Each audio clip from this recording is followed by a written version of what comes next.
Are Indian Police Service officers now going to sit on the top of the positions of the Central Armed Police Forces? Because apparently this is likely to be the case due to the bill being passed in the Lok Sabha.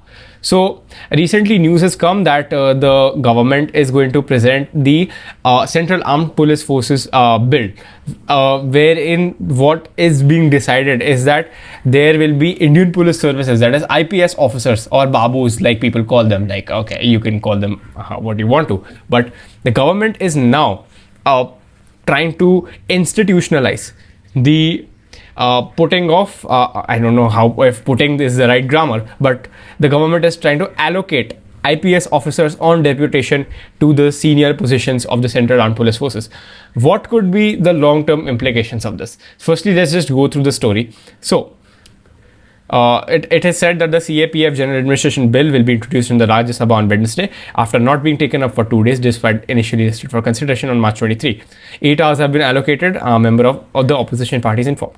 The bill has been criticized, says that 50% of the total posts in the rank of Inspector General, 67% posts in the rank of Additional Director General, and all posts in the rank of Special Director General and Director General will be filled by IPS officers on deputation.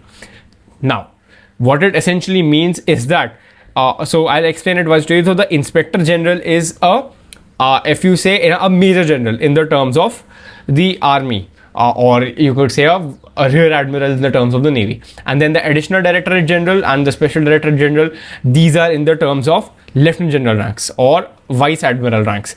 And the Director Generals, again, usually they wear the insignia of the Lieutenant Generals, but you could say that they are the most senior of them and they are the heads of these services. So what comes under the Central Armed Police Forces? It is the Border Security Force, it is the Indo-Tibetan Border Police, it is the Border Security Force, it is the Indo-Tibetan Border Police, it is the Sashastra Seema Bal, and Assam Rifles does not come under it. Then the Central Reserve Police Forces comes, the Central Industrial Security Force comes under it. So basically all these services, what is going to happen is, if this bill goes through, the officers of these services will never get the chance in the first place to rise above the post of Deputy Inspector General. And again, some posts will be left out for Inspector General and Additional Director General. But the fact that the government thinks this is okay is, I don't know what the government is doing, like with some stupid bills like the UGC bill and this bill. I mean, they are getting some good bills as well. They are doing some good things as well. But what exactly are you planning to achieve? Obviously there is some sort of IPS lobby behind this, because these IPS officers cannot compensate for the field experience that the officers in the CAPFs have with their UPSC knowledge. Yes, there is no doubt that IPS officers might be smarter than the CAPFs on theory, but on practical experience, these people are working in the field for 15 to 20 years. They deserve the promotion. So I don't know where this logic even comes from of installing IPS officers on the top positions.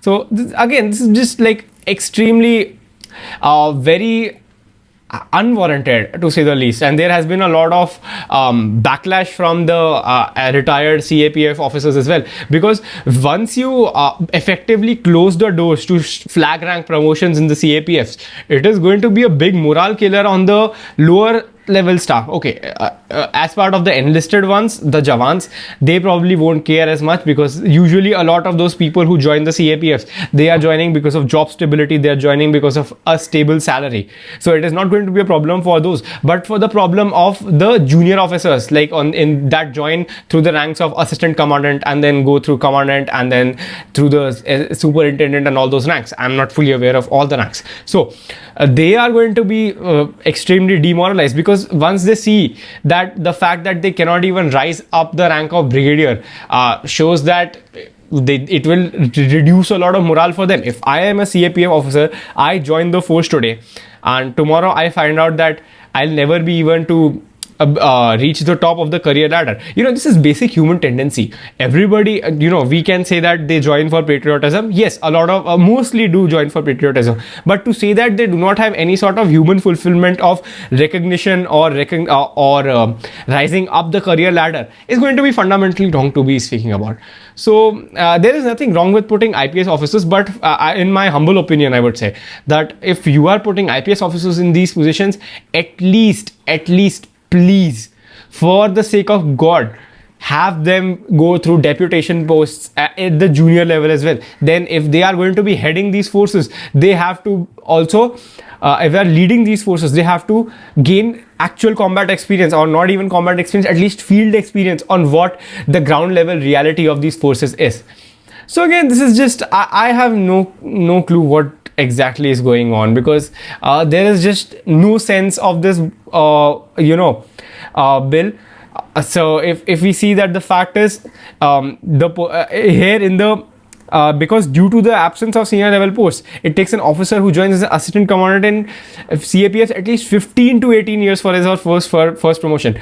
On comparison, even if you do not clear the exams in the armed forces, if you join as an officer in the armed forces, by the time you are at 15 to 18 years of service, you will at least be a lieutenant colonel at any sort of service years, even if you do not get selected for the colonel rank, which are selection based ranks afterwards of that. So again, this is just very unwarranted, and this is like, I don't know what the hell the government is doing. This was completely unwarranted. There will be a lot of backlash, and we'll likely see some public interest litigations or some cases in the Supreme Court as well. So let's see what happens. But for now, this bill is just very unwarranted. This should not have even come into the Lok Sabha in the first place. This is just like the UGC bill. UGC was much worse, but still. So thank you all so much for watching, and I'm going to keep my eyes on this, and if this does get passed through, we will take a look at what happens afterwards. We'll take a look at the aftermath. So thank you so much for watching, and I shall see you all in the next video. Take care and Jai Hind.